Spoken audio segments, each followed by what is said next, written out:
له سیلۍ سره خبرې ډسمبره هسې زړه کې مې راتېر شول چې بدې کې ګناه څه وي که سړی چیرې یو ورځې داسې وکړي چې ښه ګرم چای تیار کړي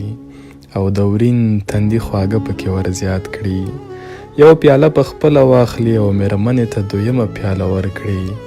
سره مسک شي او په ګاډه ترې ګوډ وکړي ډسمبره هسې دې کې تاوان څه دی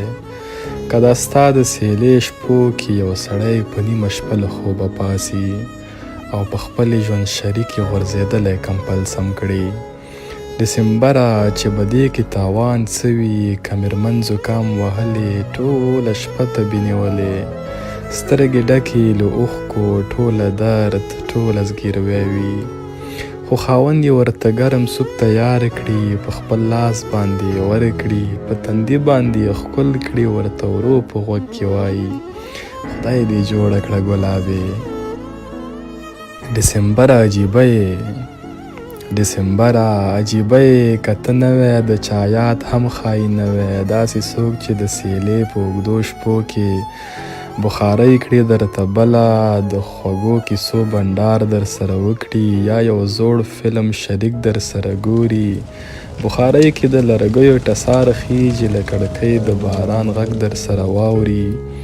ډسمبره ستا په دې سړه سیله کې عجیبه تنهایي حس کړم